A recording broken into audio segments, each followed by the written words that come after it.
it's difficult because the last thing you want to say with someone who is severely impacted with COVID or a family member is to say, you probably should have gotten vaccinated, because they don't want to hear that. And, we don't want to see consequences because of it. And a lot of it really has to do that those who feel that way are generally very healthy.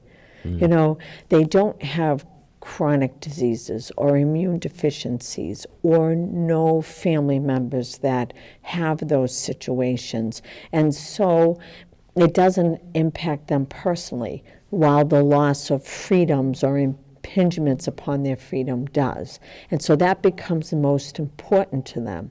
And then on the other side, you have those who have family members that could die if they get COVID, and they're trying to do everything they can possible to protect them.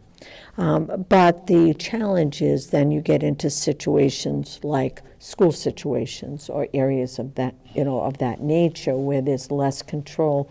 And to protect, yes, they can homeschool, but it's also, how do you want kids to have a normal life? Or you want to have your loved ones to be able to maybe, go out and walk around, or, go to the grocery store or something like that. So it's a balance. And what I want people to do is just, take responsibility.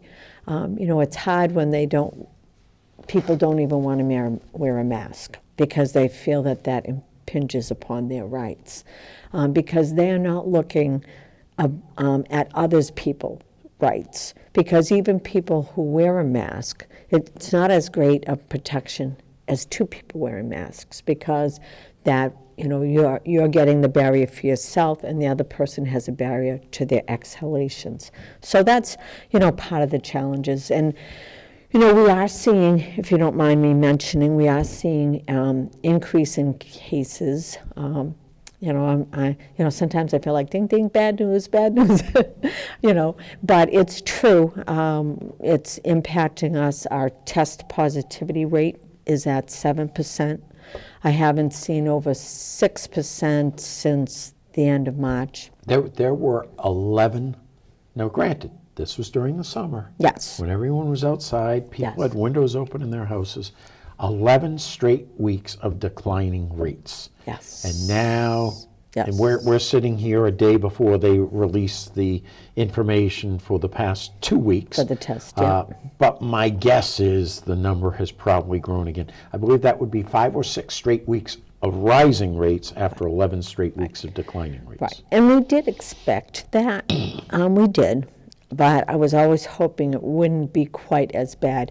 November, we had 277 cases. Now, that's higher than we were last November.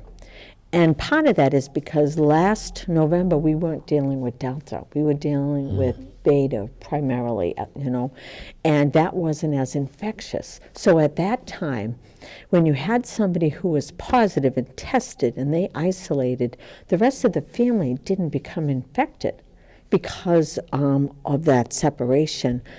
Now what we're seeing is that when one person gets tested, and it's usually because they become a contact to somebody else or they have some symptoms, by then the whole family is already infected. And so they've exposed other people. And it's the good nature that it's a mild disease. And I do hear people who'll say, well, we should look at it as just like the flu. It will become endemic, and it will.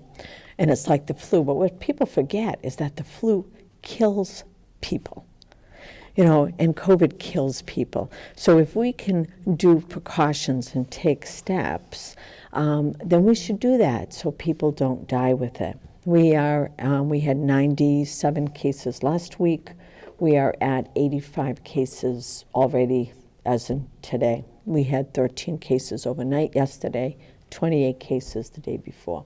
It's challenging.